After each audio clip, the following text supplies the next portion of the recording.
Okay, we're live. John Gonter's with us. Hi, John. I met Hey, John John. at I met him I don't know, a month or so ago now at his potluck dinner that he did at the Farmington Grange here, and that was a good time. How about we introduce each ourselves and tell our viewers a little bit about who we are and what our homestead situation looks like, and then we can go from there. Okay, sounds like a plan. I will let you go first. Okay. Well, I'm Sam Burns, Farmer Sam, and I write at the Maine Homestead Life. The name of my farm is the Runamuck Acres Conservation Farm, and I am located in Maine. Runamuck is a little too big to be considered a homestead and a little too small to be considered a farm. We're kind of somewhere in between. And I am stewarding a total of 53 acres, but I'm only actually farming about 13 of that. And my garden is about half an acre. And I'm growing mainly to feed my son and myself, and a few other local households thrown in there too. Um, how about you, Deb? Okay, I'm Deb Sweet from Night Shift Writing and the Black Sheep Homestead. I'm in a little house lot in Chesapeake, Virginia, and right now I'm working on growing tomatoes and strawberries and what I'm thinking are going to be blackberries, but I'm not entirely sure yet. We Fingers just happened crossed. to find them on a corner of the backyard a few days ago, so I have yet to know for sure what I've got, but it's some sort of berry. Nice. Yeah. So that's pretty much where we're going to be at this year. Other Mhm. than that, I've always been fairly self-sufficient, and I've got some wild stories of self-sufficiency. Um, so I bake my own bread. I cook from scratch whenever possible, and I've got a kitchen full of kitchen gadgets, and they all have a use and they all have a place. Sometimes it's a little crowded in there, but we make it work. And plus the sewing, and uh, other than that, it's a pretty compact little setup we've got, just out of necessity. Yeah. Well, and we've on Substack, we've talked about that before in our notes about how like we've both kind of come at homesteading because of necessity, like financially speaking, homesteading makes sense for low income households. Hmm. Yeah. That it does. Just the not having to contract out for so much. Like I do a goodly chunk of the home repairs around here. Um, I've got a collection of little hand tools that are meant for someone my size to hang on to. Yeah. And the rest, if I can't handle it, then obviously I've got to call somebody. But other than that, I've actually surprised myself with how much I can do with a YouTube tutorial and a handful of tools. Yeah. Yeah. And just like the mentality that you can do those things, that takes you a long way, I think. Mhm. Oh, yeah. Yeah. So we're here today to talk about homestead pests and things that go munch in the night. Oh, What? yes. Yeah, tell me about the pests that are plaguing you down there in Virginia. Oh, well, let's see. We've got fox, we've got raccoon, we've got coyotes. Every now and again, we'll get coy dogs. Um, there's our neighbors' dogs that come to visit. Um, we have feral cats, and we have a possum, and we've got all sorts of creatures that come to visit. And, how about, what you experience up Um, there in Maine? yeah, for me, I think I've complained enough about my neighborhood deer, and voles in the past have given me a lot of issue. I that was when I first started using drip tape in the garden, and we had, like, a drought one year, and so that was, like, a huge that was going out every day, and there was new holes in the drip tape, so I was just spending all this time replacing drip tape. It was stupid. And then for a while, we had a problem with rats because I went through a phase where I was offering a community composting service because I was trying to build the soil, for my garden, and, I was just attracting rats, and it got to be such a thing, and it skeezes me out. We're out there cleaning the chicken coop, right? We're mucking the coop, and my son thinks it's so funny. He's there chortling as the rat, like, bounces out of whatever corner and crawls it, like, climbs up the chain link fence that makes up this wall in the chicken coop, and I'm, like, shrieking and doing the typical girly, you know, dance there, and he thinks it's hilarious to see mom do that, but, anyway, we've got Oh. the yeah, turd.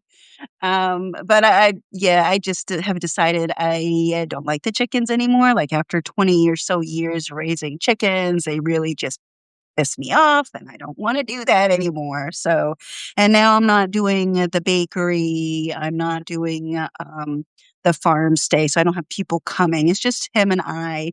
He'll eat like 3 or 4 eggs. He'll cook his own breakfast every morning and eat three if I let him. But I'm like, okay, we're buying the eggs now. So, you could have other things for breakfast. Um, yeah, so, what did I say? Deer, voles, rats, eagles. We have quite a number of eagles here in Western Maine, and they will definitely take a small lamb. Owls would take a lamb. Oh, yeah. Um, yeah, the Yeah, fox we've because had, eagles and owls and other large birds of prey down here too, yeah. and I was out with my old lab, Leo, one morning, and I'm walking up the street and as one does, and all of a sudden, out of nowhere, down, like, almost right in front of me, and Leo just almost right in his face, Oh my comes this god. owl, like, "Really?" It was a heck of a surprise, one morning, I woke up because Chevy, one of the cats, was going absolutely bananas, sitting on my sewing machine table out in the window in the living room. And I get up to take a look because he's absolutely losing his mind. And, and I was like, it's just past dawn. What could you possibly be upset about? And it's way too early for this. I open up the curtains and there sitting on the front porch on the railing is this eagle. I'm like, Like, hello. you kidding me? Uh, Dude, you're supposed to be up in the sky, not sitting on my front porch. Come on, quit Yeah, we harassing my couldn't cat. find there to eat anyway. Yeah, so eagles and owls, coyotes, and I know I've never seen the bear, but I know he's back there in the back 40 somewhere. Um, so yeah, plenty of critters. Oh, yeah. Yeah, when I first came down this way, and yeah, himself is a city boy, and when I told him that we had, raccoons, the first thing out of his mouth was, "Are you sure?" I grew up in the woods, honey." He did not wanna believe me for the longest time, and then I was telling him, "Oh, by the way, we also have coyote out here," and he didn't wanna believe me about that either. Until one day he was out in the yard and the coyote just comes bounding across the backyard. And I'm like, well, like, okay. I've never seen a guy look so shocked in my life. Betty believes The you poor now. man. Like, "Oh, yeah, you're still going to doubt me about the raccoons now?" Oh my goodness. So there was one winter, I think it was the first winter I had sheep. So it was like my first winter here. Mhm. And the sheep that had been given to me, like it eventually got me into raising sheep here. They were donated and they were retirement age. And so one of them went down that winter. Or I had to put it down. It was going downhill. It was sick. And so I had to have it put down. So I called a buddy to bring his gun over 'cause I didn't happen to have one at the time. And so we did the deed and then he left and I'm left with the remains. And it's like 8 or 9 at night, and I couldn't leave it, outside the shed. So I had to put it on a tarp, and I'm, like, hauling it out across the snow towards the woods, and it's dark, and, like, I can hear the coyotes out in the woods, like, eyeing, and so they were right there, and I'm like, I'm calling to Murphy, I'm like, "Murphy, come on, I don't wanna do this by myself, come with me," and he wouldn't come, he went back to the house and, like, waited in front of the door. I'm like, "What the hell?" He abandoned me. Oh my goodness, yeah, so what do you do? What kind of strategies are you employing to try and protect your gardens and your berries and whatnot?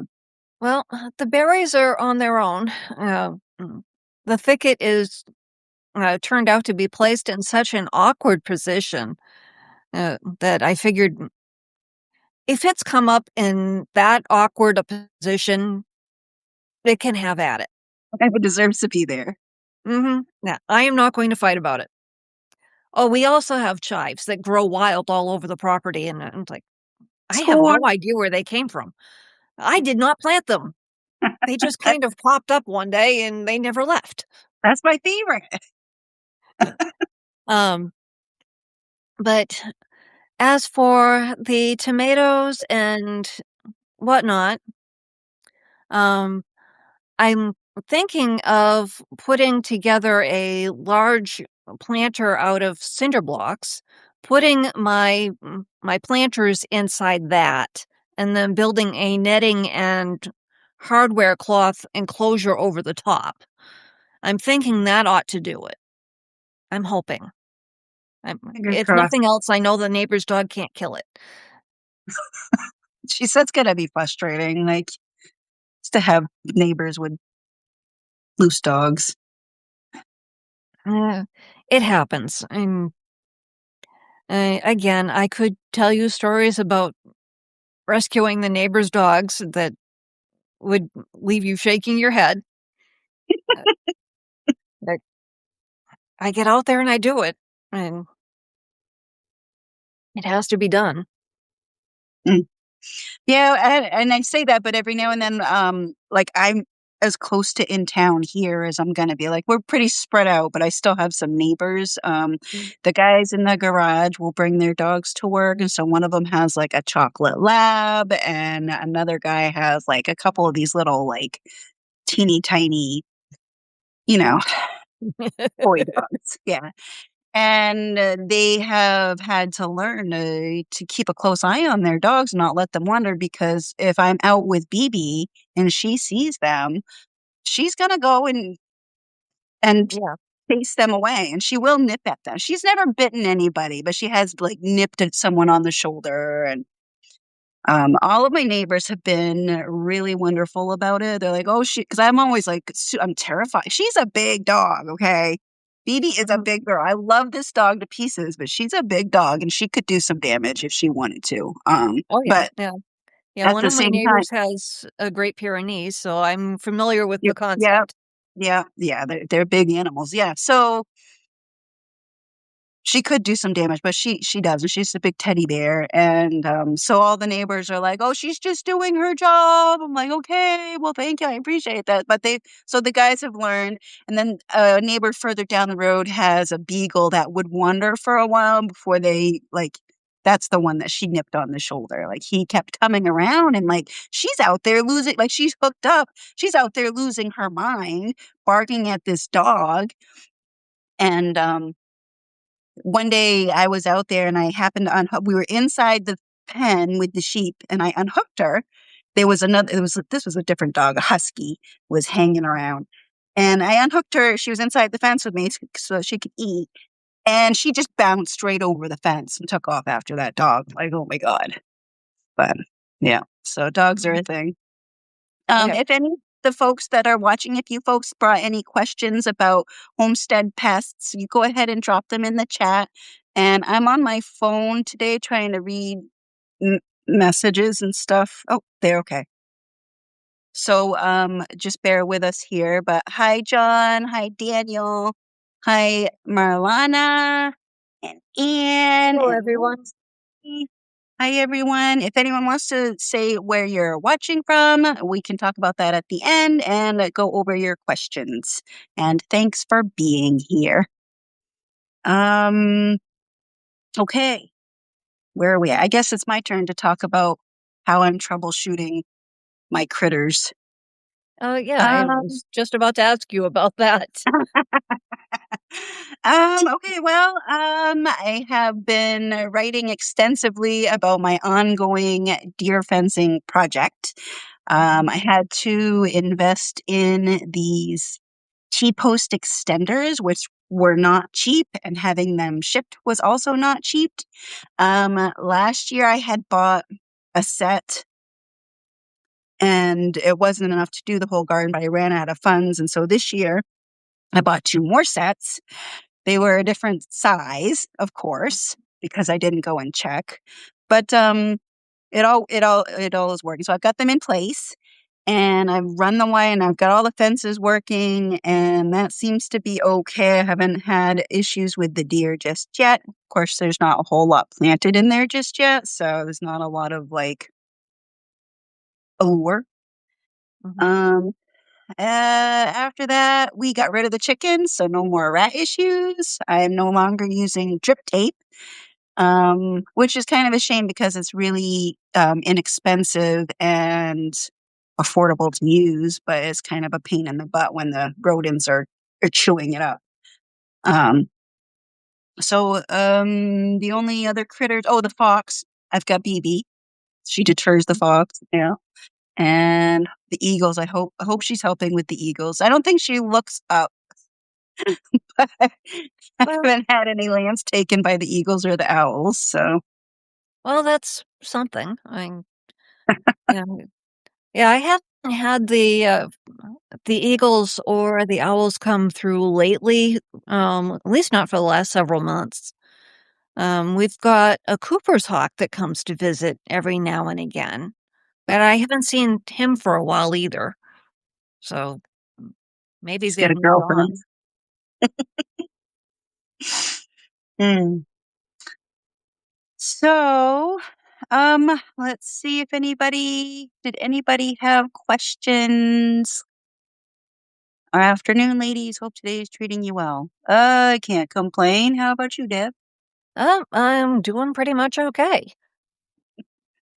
Lucy says, careful because then you have a pile of cinder blocks 10 years later.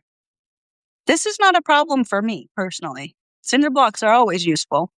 Oh, yeah, if nothing else, I can always turn them into other things. It's not like I'm planning on cementing them together. Yeah. Yeah. Yeah, I like the semi-permanent thing, like my T-posts and my high tensile fencing. Like, yeah, it's a bit of a thing to move it if I want to, but I can. I can do it. Mhm. Sometimes Um, semi-portable is good. yes. Yeah. Because you change your mind or like your situation changes, right? Mhm. Oh, yeah, yeah, one of my, industrial sewing machines is actually cut into the leaves of an old dining room table, Neat. and it's a semi-permanent setup, but if I need it to go back to looking like a dining room table, I just have to take the sewing machine, put it in a box, and then take the leaves out of the table and then push the whole thing, and bang, I've got a dining room table, and no one needs to know that most of the time it holds a sewing machine. Well, and that's nice too, because if you are sewing, like that's a lot of space to be working on and can Oh, spread yeah, out. that's why I Yeah. did it. because when you're playing with, making big tote bags, um, sometimes the industrial table that I have for the other industrial sewing machine that I have, yes, I have 2 of them, I have a problem, I fully admit this, um, sometimes the industrial table just is not wide enough, and it's long enough, but it's not wide enough, and I Mhm. wind up with half my fabric draped over the back, and then it pulls and my stitches get all wonky, and I really don't Oh, like yeah. that. So Yep. working at the dining room table, technically, is really the way to go. Yeah. Yeah, well, and then once your kids are out of the house, how often do you really sit at the table to eat your food or anything like that, right? Yeah, I never had children of my own, but I used to raise them. Uh, yeah, I was a nanny once a long time ago, and we and like you said, once they're done, and there's really not much point, and I've eaten in the living room for years or over the kitchen sink. Yeah, I do that sometimes, yeah. Especially breakfast, I'm always in a hurry to get out the door. Mhm. Sandra says she's looking for a gardener to grow food in her backyard to give away, Oh, and the what a neat rabbits idea. love her back. Sandra, where are you? I grew up on a farm. I did not grow up on a farm, but I got there as soon as I could. Oh, she's in Madison, Wisconsin. I see it. There it is. Thank you. Yeah, my Well, mom was a farm girl, and I grew up with, several of the important concepts around that, but, as for the farm itself, no, not so much. yeah, it's hard. It's hard to get there. They make it hard these days. Land prices are expensive. Fertilizer is expensive, and Seeds if are you're expensive. raising livestock, that's expensive, and I would hate to have to pay a livestock vet if I could even find one, Yeah, yeah. and, at one point, when we first got Max, our current Labrador, he's a bit of a goof, and if I tried to take him into a suburban vet practice, or at least if I had done that right off the gate, it never would have happened. But so I went looking for a livestock vet in the hopes that I could get somebody who was more accustomed to handling large animals with gooberish tendencies who threw paws or other, you know, and just trying to find um, that vet who was experienced with large animals and actually spoke my language because I'm very practical with my animals. And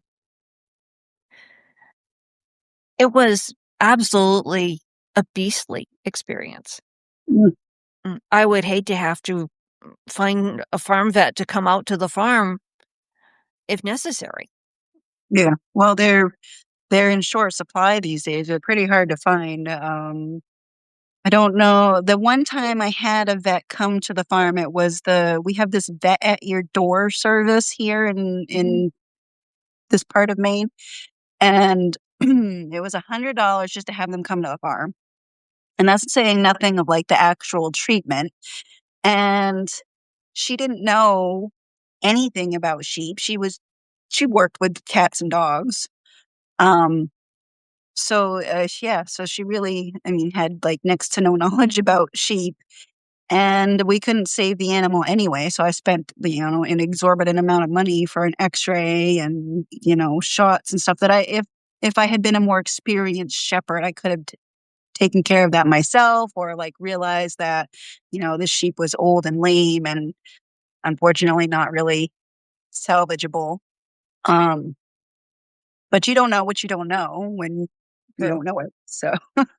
So yeah, now I don't know who I would call. Like there are a couple in the state. Like I follow different Maine homesteading groups on Facebook, but everyone is like, "Oh, they're booked out so, so far," and then they're, like, from the southern part of the state, and I'm up here in, like, west like, the middle of the state on the west side of Maine, and so we're in the willy wax.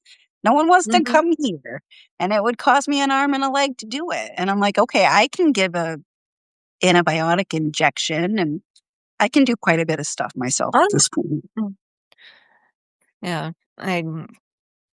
I was fortunate enough to be able to finally find, a vet who would deal with Max, even though he was not exactly the most easy dog to handle initially. He's gotten a lot better, and but, God, those first few weeks. And all I could think of was, "Oh, thank God I don't have to try and actually get somebody out here to treat a horse because it would never happen." Yeah, yeah. Definitely something to think about when anyone thinks about getting into, raising livestock, that's for sure. Oh, yeah. And then there's, if you have to call somebody to, like, clear trees, that's expensive. And we're looking at doing that here because some of the trees have gotten so overgrown. Um, I I don't know how to deal with something that big. I never had to before. Yeah. Yeah, it's the trees you were asking about a couple weeks back when I think it was for Um, office hours maybe. yeah, we've got some saplings, that I'm eventually going to just have to bite the bullet and take out with a chainsaw, um, and then hope for the best. But some of the larger trees, I'm thinking we're just going to have to call somebody. Mhm. And again, I have no idea who the heck to call out here. Right. Yeah. Mhm. And the last time we had to call a tree guy was after a big storm, and that took weeks, and just to find somebody who'd come out here. It's like, I'm wondering where the heck did all these, homestead adjacent professions go? Mm. And where did they go? Yeah, it's a good question. Yeah.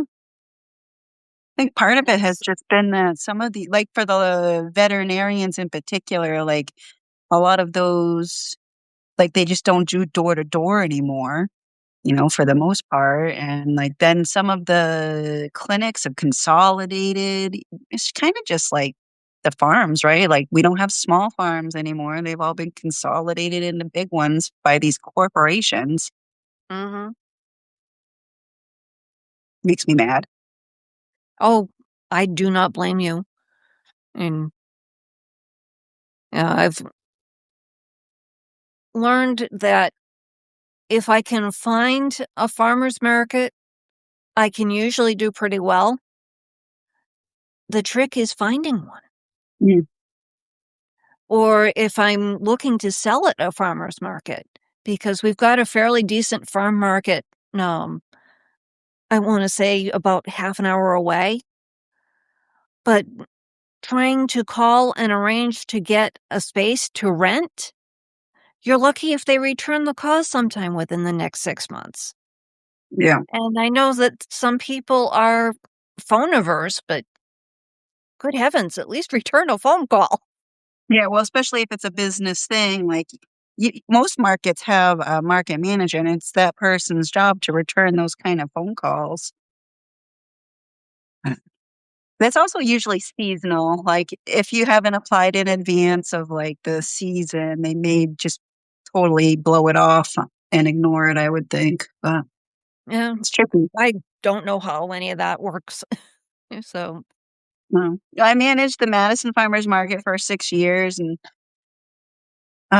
it started as, like, an unpaid position, then towards the end, I was doing so much, like, back-end business work for these other farmers that they were paying me out of, so all of the market farmers had to pay a fee to vend at the market for the whole season, right? And so part of mhm, that fee would come to me for doing the management work, yeah. And we did have, like, a window where we would be accepting new vendors, and it was usually between like February and March, because by like April, right? If your market is starting in May, you want to have all of your vendors lined up by April, and you need to have everyone's paperwork in, and you got to have insurance, and it's a thing. Yeah. Wow, I had no idea it was so involved, and the guy who called me, barely told me anything about how any of this worked, and I finally realized this might not be such a great idea. So, let's go in a different direction. Yeah. Yeah. Yeah. Well, so I was vending at the market and managing this. So I had like two booths actually, because we had like the market booth right next to mine, and then I had my booth. Yeah. And like I said, I did that for 6 years. And then once I bought the farm, I'm trying to do all of this by myself. And I was like, I can't give 2 days away to go to farmers market, plus manage the market and manage all of my business too. No, so I gave up the markets. I don't do that anymore. Um, but when I went to John's, shindig there at the Grange, I Okay. connected with this lady who runs the Western Maine. I can't remember what is Western Maine Farmers Market. It's like a collective. She collects food from all of these farmers that are signed up through this program, and then people place their orders through this Western Maine market, and then she or whoever is involved in their program deliver. They have a route that they deliver all of this local food to. So she's invited me to sell any of my surplus produce. Through that program, and also she also works at the Farmington Farmers Market. And I was like, okay, she invited me to vend there, and I was like, yeah, I really don't have time. But she said that they do resale, so I can sell my surplus vegetables to Deborah, and she will sell it at the farmers market for me. So I was like, okay, that could work, because I can't shoot it because it takes like you have to harvest and wash and package all your produce, right? And get it ready to go. So that's like an entire day's work. And when you're doing that, you're not working on your farm. You're not in your garden planting more seeds or anything. You're just getting ready to go to farmer's market with all your display stuff and loading the car, and blah, blah, blah. And then the next day, you're at the farmer's market all day. I'm like, yeah, I can't do 2 days away from the farm. It's crazy. I don't even like doing an afternoon away from the farm. I'm such a homebody. I hear you. Yeah, yeah, I used to go, all over the place in the truck and go take pictures and all that, but I think with the gas prices being what they are, those days may very well be over.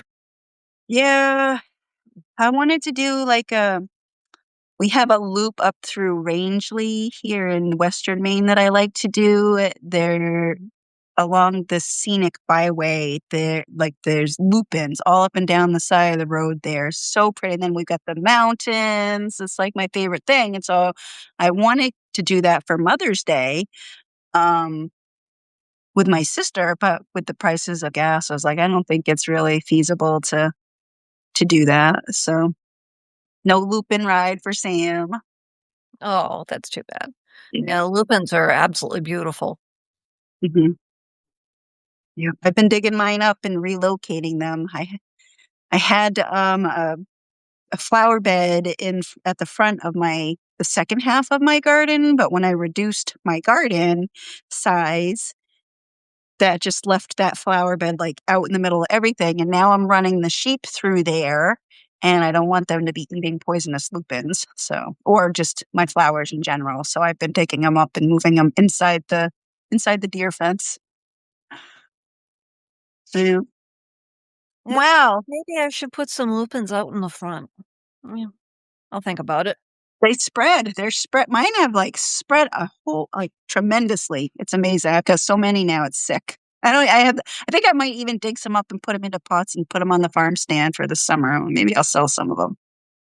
That works. Yeah. If they need new homes, they need new homes. Yep. Well, I hate to just abandon them. I understand. Yeah. Okay, well, I noticed that Eco Youths Network Uganda joined and Samuel. I met with those guys earlier this week. I think I'll be doing a live with them sometime soon. And Liz Cuzwords has joined us. Hi, Lit Cuzwords. Sorry for my bad language.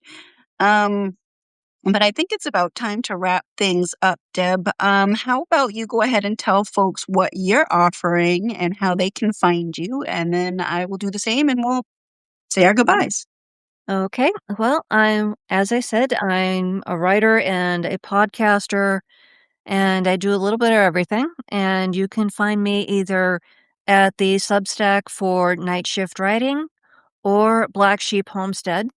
Yeah, I just started up Black Sheep Homestead, and I really need more subscribers there. I Oh, think tell I us have about all of Aunt about Phyllis. 8. Um, excuse me? Tell us about Aunt Phyllis. Oh, Aunt Phyllis, yes. Aunt Phyllis is the most fun I've ever had at work. I originally started drawing her as a comic, and um, gradually she had a lot more to say than just little offhand one-liners every once in a while. And so she's got a whole personality. I mean, she outlived 3 husbands. Remember that she is a comic. She's outlived 3 husbands. She was a retired Boston bookie, and she became a life coach. Do not ask me how I came up with this, and I swear I was stone sober at the time. Oh, But yeah, one thing led to another, and the monologues just started to flow. well, And I like it. She's very blunt and honest. oh yeah, yeah. Yeah, she actually reminds me of some of my mother's, old patients from when my mom was a nurse. And my mom worked in the nursing home, and there were, like, plenty of little spicy old ladies who would tell it exactly as they saw it. And, just, uh, yeah, some of that, generally comes back from, like, old memories, and just take it and give it a little bit of a tweak, and Aunt Phyllis was born. Nice. I like Yeah, it. my one of my great aunts is especially, that's like a big influence on Aunt Phyllis, and God rest her, but yeah, Aunt Ethel was a trip in her own way, and I do believe that she would get a huge kick out of Aunt Phyllis, and so here we are. Yeah. So, yeah, like I said, I write books. I've got, a journal coming out soon as I figure out the rest of the artwork. That has been a challenge. Artwork is far more difficult for me than just writing or coming up with things for Aunt Phyllis to say every now and again. Um, yeah, so I've got uh, Love Lies in Ledgers coming up. I've got the workbook for that also coming up.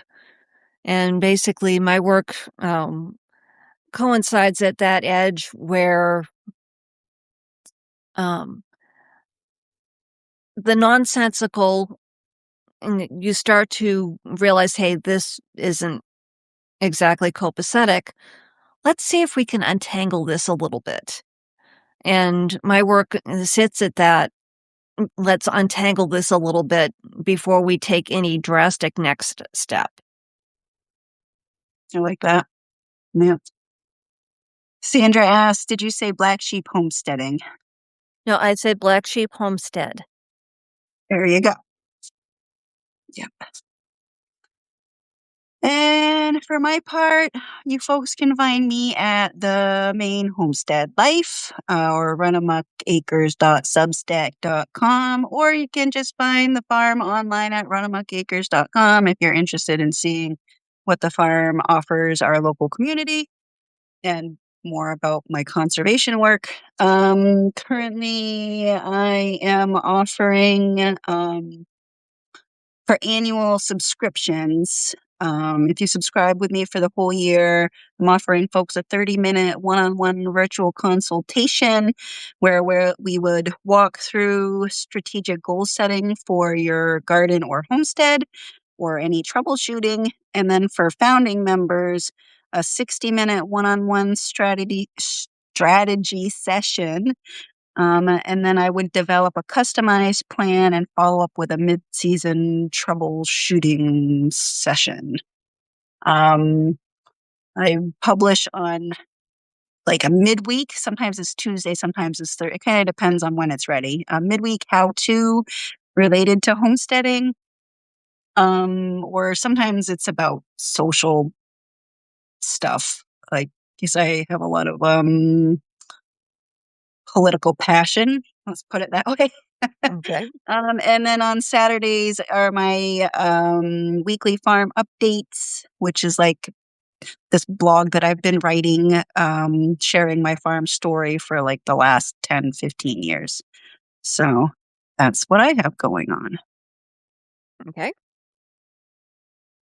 Okay. Yeah. Well, this has been fun. Thank you, Oh, Deb. oh, thank you very much. And I really enjoyed having a chat with you, Sam. Good, good.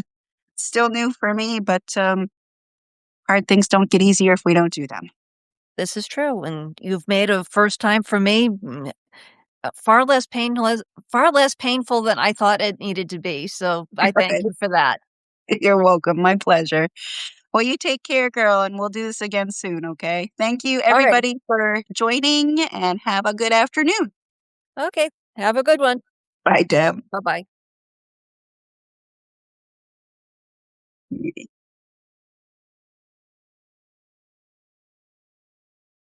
I can figure out how to get out.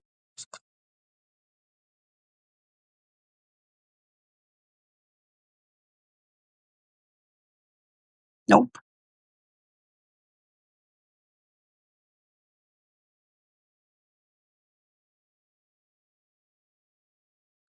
Hmm.